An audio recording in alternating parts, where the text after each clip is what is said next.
Hansi Flick a donné le feu vert pour recruter Nico Williams, mais Fabrizio Romano avait tweeté il y a quelques mois que si Ansu Fati partait, le Barça se pencherait sur un ailier. Donc j'aime pas trop le mélange. Attendez, bougez pas, je vous explique.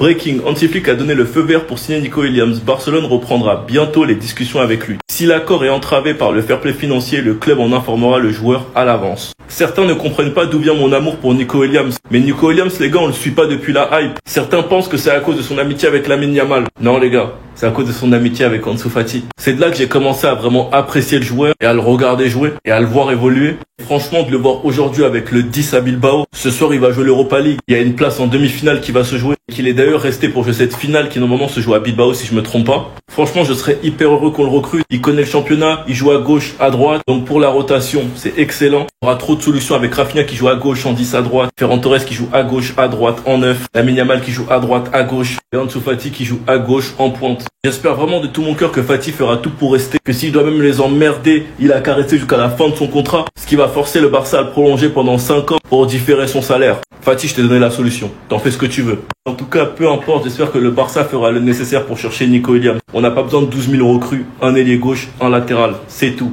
Enfin bref, sinon vous les gars, vous en pensez quoi? Ramenez-vous sur un personne, on s'ennuie. Ça commence à parler des négociations pour son contrat, les gars, mais prolongez-le à vie. Flick a changé nos vies, prolongez-le à vie. Jusqu'à son dernier souffle, les gars, on veut rien savoir. Ça faisait combien d'années, les gars, qu'on n'avait pas été autant heureux avec le Barça? On parle même pas de trophée gagné, juste de ce qu'on voit sur le terrain. Je peux même aller encore plus loin. Il n'y a pas beaucoup de supporters qui peuvent nous regarder droit dans les yeux et nous dire « J'ai plus de plaisir que toi ces dernières années, match après match, avec tous les buts qu'on a empilés. » C'est impossible.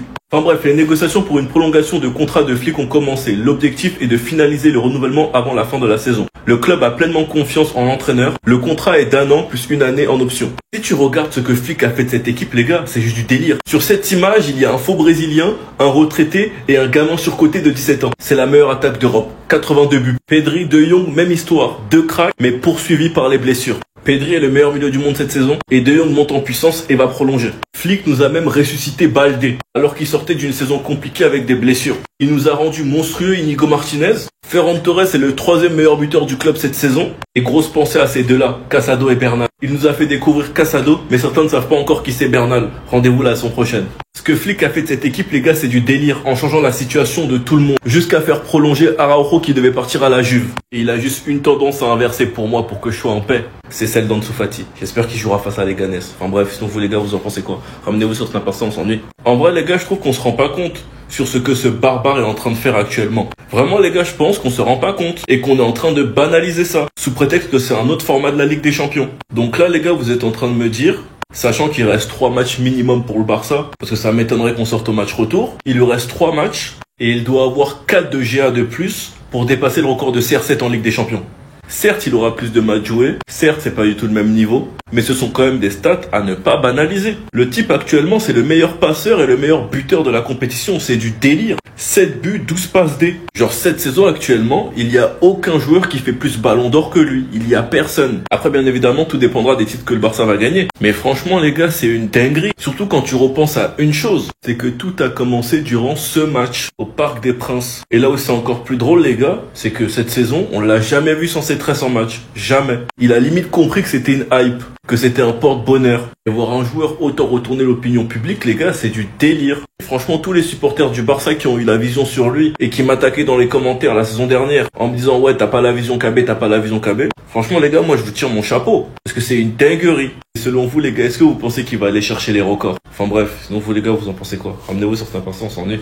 Dani Olmo ne fera pas le voyage pour affronter Leganés. Flick prend un maximum de précautions. Attendez, bougez pas, je vous explique. Hansi Flick confirme que Dani Olmo ne jouera pas demain. L'entraîneur allemand préfère le laisser plus de temps à Dani Olmo pour se rétablir de sa blessure. Ce qu'il faut savoir, c'est que comme Ter Stegen, Dani Olmo était à l'entraînement avec le groupe aujourd'hui. Franchement, ça, les gars, c'est une superbe nouvelle. Mais nous devons prendre notre temps. Parce que le retour de Dani Olmo, il faut qu'on puisse le garder jusqu'à la fin de saison. Parce qu'avec le peu de matchs qui restent cette saison, juste une autre blessure et ça pourrait simplement être la fin de la saison. Les gars, nous avons besoin de ce Dani Olmo. Ce Dani Olmo méchant avec l'Espagne durant l'Euro. Le même rush qu'il a fait durant l'Euro, il doit faire le même en Ligue des Champions. Si seulement Dani Olmo peut enchaîner et être plus régulier, ce serait top. Parce qu'on ne peut même pas réaliser à quel point il est fort, tellement il est gêné par les blessures. Mais quand des fois en match, il te sort ce genre de folie, tu comprends direct pourquoi le vestiaire le respecte autant. Je préfère même pas savoir la misère qu'il doit leur faire à l'entraînement. Petite mention spéciale à Fermin Lopez. On aura aussi besoin du Fermin Lopez des JO. Pour ceux qui ont suivi les JO, les gars, ce Fermin-là, il était monstrueux. Et de me dire qu'on va alterner entre ces deux malades au poste de numéro 10, franchement, les gars, la fin de saison, ça promet.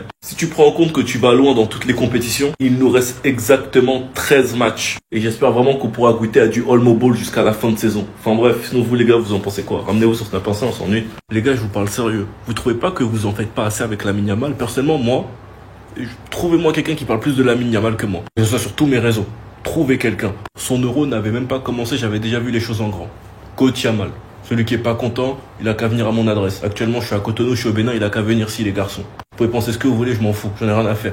Coach Yamal, qui va dire quoi? Yamal, l'héritier du football, qui va dire quoi? Lamine Yamal, le meilleur jeune joueur de tous les temps, qui va me dire quoi? 14 buts, 17 passes D. Top 8 au Ballon d'Or l'année dernière. Il a gagné l'Euro sur ses 16-17 ans. Meilleur jeune joueur de l'Euro, meilleur passeur. La première année où il joue la Ligue des Champions de sa vie, il arrive en quart de finale, il sort face au PSG. Deuxième année, il est encore une fois en quart, mais cette fois-ci, il va se qualifier pour les demi. L'année dernière, au match retour de quart de finale de Ligue des Champions, il a été décisif. Cette année, il est encore une fois décisif. Cette saison, il a 14 buts, 17 passes D. 31 de GA, 17 ans. Et à chaque fois qu'il ouvre sa grande bouche, il assume tout le temps. Il a parlé contre la France. Pleine lucarne, à la fin, il fait habla, habla. Avant le match contre le Real et le Bayern, il a parlé, il a été décisif sur les deux matchs. Avant le match contre les Pays-Bas, il a parlé, il a marqué. Avant le match contre Dortmund, il a parlé, il a marqué, mais il fait plus que ça. Il fait un match de zinzin. Je vous jure, les gars, que vous en faites pas assez avec Lamine Yamal. Dès qu'une personne vient comparer son joueur de merde à Lamine Yamal, dites-lui juste d'aller se faire enculer. Moi, je vais tout mélanger maintenant. C'est tout.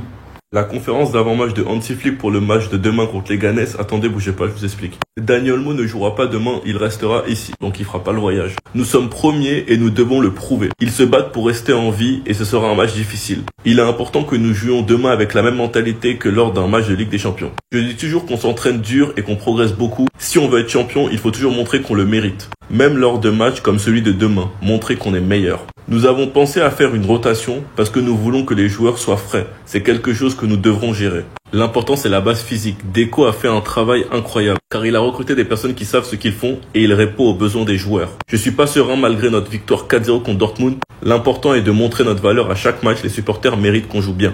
On verra bien ce que ça donne avec Ansu, cela dépend des besoins de l'équipe, il a un niveau supérieur. Demain on affronte les Ganes à l'extérieur, la dernière fois qu'on les a affrontés, on a perdu. Actuellement 4 points d'avance. Nous n'avons pas le droit au faux pas, sachant qu'on aborde ce match de manière beaucoup plus détendue, car notre match de Ligue des Champions on l'a gagné 4-0. Reste à voir qui Flick va titulariser parce qu'il a parlé de rotation. Et si ça tenait qu'à moi face à les Ganes personnellement, j'aurais mis au repos Yamal Lewandowski et j'aurais mis Rafinha, Ferran Torres et Fati en attaque. Enfin bref, sinon vous les gars, vous en pensez quoi? Ramenez-vous sur Snap Instinct, on s'ennuie. Les gars, c'est que mon avis. Je mélange tout, hein, mais c'est que mon avis. Pour moi, tous les supporters du Barça qui n'ont pas été touchés par le retour de Ansu Fati, c'est ces mêmes supporters qui ont quitté le bateau la période 2019 à 2023. Je répète encore ce que je viens de dire. Toutes les personnes qui n'ont pas été touchées par le retour de Fati en Ligue des Champions sont ces mêmes personnes qui ont quitté le bateau 2019 à 2023. C'est impossible que tu aies supporté ce club sans croire en ce petit. C'est impossible que t'as pas été hype lorsqu'on lui a donné le numéro 10. Des fois, vous vous rendez pas compte, on lui a donné le numéro 10 de Léo Messi. Vous pensez qu'on lui a donné le numéro 10 pourquoi? Parce que c'était de la dinguerie ce qu'il faisait pour son âge. Avant Yamal, c'est lui qui cassait tous les records de précocité. C'est ce petit-là, Ansu Fati. Alors dites-vous les gars qu'il a remporté un trophée de joueur du mois alors qu'il avait Messi dans son équipe. Genre les gars, je vous promets que j'oublierai jamais Fati et que je vais croire en lui jusqu'à son départ. Et même quand il va partir dans un autre club, je vais attendre son retour. Parce qu'il est encore très jeune. On sait tous que tous les joueurs n'ont pas les mêmes trajectoires de carrière. Il y en a pour certains, c'est plus difficile. Et visiblement pour Ansu Fati, c'est le cas. Et quoi qu'il arrive, je vais croire en lui jusqu'à la fin de sa carrière. Car certains ne réalisent pas l'espoir que Ansu Fati a été durant des moments où le Barça était tellement bas. Personnellement, de voir des supporters totalement indifférents au cas de Ansu Fati, je vous jure les gars que ça me rend triste. Et je me demande où ils étaient entre 2019 et 2022. Enfin bref, sauf vous les gars, vous en pensez quoi? Ramenez-vous sur Snap Instinct, on s'ennuie. Franchement les gars, sincèrement, dédicace wesh.